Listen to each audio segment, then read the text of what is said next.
Aray ko, ang sakit ng katawan ko. First time ko talaga sumakit ang katawan. Kakalinis ng bahay.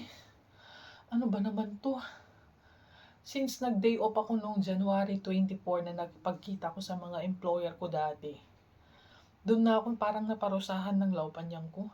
Pinalinis niya ako dito, ah, pinalinis ako dito, pinalinis ako ng bintana.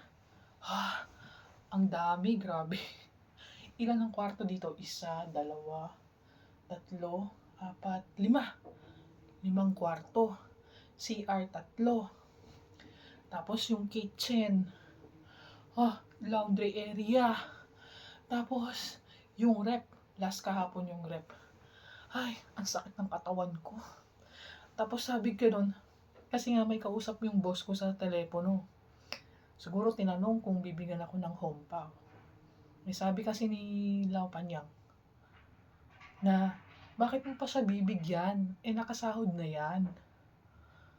Alam niyo nung narinig ko yun, sabi ko okay lang naman. Kasi nga binigyan na ako ng pera ng mga laupan ko. Dun sa nanggang. At saka hindi ako maasa. Tsaka alam niyo, hindi ko naman din ginagalingan yung paglinis ko kasi nga, pag naglilinis ako, dinodouble ng boss ko. Di ba nakakainis? Ikaw na nga naglilinis, idodouble pa. Kaya double yung pagod ko eh. Kasi pag nalinis ko na, tapos nilinis niya ulit, dudugyot. Hinayaan ko na lang. Hindi naman niya ako masisisi. Kasi nga, dinodouble-double naman niya yung trabaho ko. Ganun ang senaryo. Pagkalinis ko, dodouble niya. Pagkalinis ko, dodouble niya. Ang hindi lang na double yung rep. Kasi nga, tinanggal-tanggal ko lahat ng laman nun. Saka ako nilinisan. Ay, nakakapagod. Napaka-sigurista. Kala mo naman kung sino ang linis-linis. Hindi naman marunong maglinis. Bakit kaya ganun ano? Dumating ako dito, dugyot naman ang bahay. Tapos nung malinis na lahat. Minimaintain ko yung linis, naging maselan naman na. Lahat ng naging employer ko ganun. Dun sa 12 years, ang dumi rin dati ng bahay nun.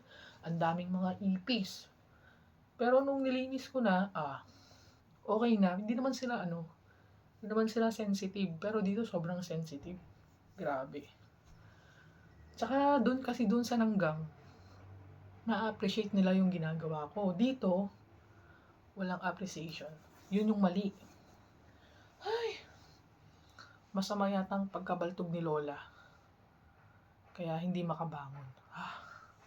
Hindi naman ako nakafocus kay Lola eh. Kasi kanina inaasikaso ko, sabing ganun. Unahin mo muna maglinis bago maasikasuhin si Lola. Ipapakainin ko si Lola. Naglinis muna ako bago inasikaso yan. Ay, naku, bahala sila.